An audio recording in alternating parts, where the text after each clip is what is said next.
gagasan utama. Materi ini adalah materi yang ada di teks eksplanasi. Di LKS bisa dilihat halaman 20.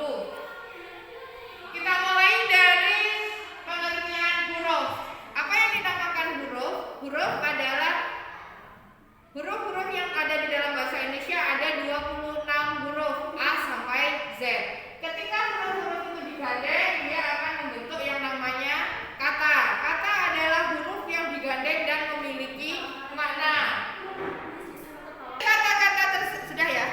Dari kata-kata tersebut akan digandeng kata-kata yang bergandengan, dua kata atau lebih yang bergandengan, dia akan membentuk yang namanya frasa. Frasa itu apa ya? Tadi dua kata atau lebih yang gandengan memiliki makna baru. Contohnya, kata rumah dan kata sakit. Kata rumah sakit ketika digandeng dia menjadi tempat orang-orang sakit. Padahal dua kata ini memiliki makna yang berbeda. Misalkan kata rumah. Rumah memiliki makna tempat tinggal. Sakit adalah orang dalam kondisi yang tidak baik atau dalam kondisi sakit. Ketika dia memiliki makna sendiri-sendiri, apakah rumahmu atau tempat tinggalmu di situ ada nenekmu yang sakit disebut rumah sakit? Tentu tidak. Dan disinilah itu yang namanya frasa. Dua kata atau lebih yang digandeng memiliki makna yang baru. Turun lagi ada namanya klausa. Klausa itu apa? Gabungan kata yang belum menjadi kalimat. Loh, kok bisa, Miss? Terkadang ketika kita menulis sebuah kalimat sama tidak mengakhiri dengan tanda titik. Inilah perbedaan klausa dan kalimat.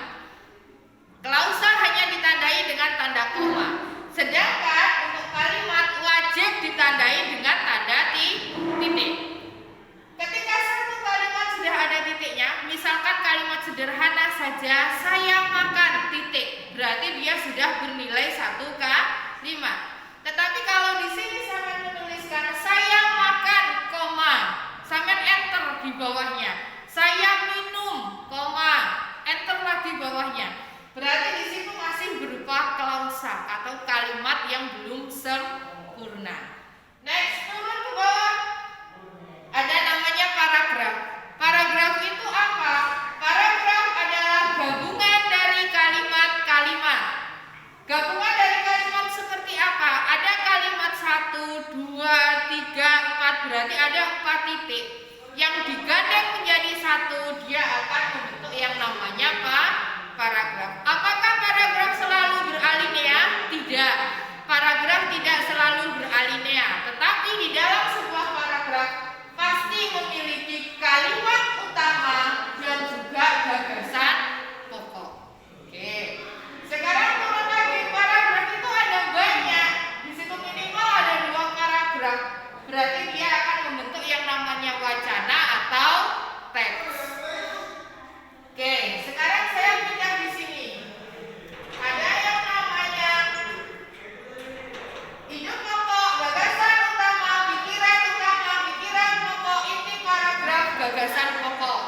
Di sini hidup pokok itu sama artinya dengan gagasan utama, sama artinya dengan pikiran pokok, sama artinya dengan pikiran utama, sama artinya dengan inti paragraf, dan juga sama artinya dengan gagasan pokok. Sehingga ini semuanya itu hanya sebuah sinonim, hanya nama lain saja. Kalau di soal bahasa Indonesia mungkin sama ditanyakan hidup pokok paragraf tersebut adalah sebenarnya sama, gagasan pokok, pikiran pokok, inti paragraf, dan sebagainya. Kita kembali lagi, gimana caranya kita mencari ini, mencari hidup pokok dan sebagainya. Dimulai dari 4 kalimat di dalam sebuah paragraf. Ada 4 buah kalimat di dalam satu paragraf.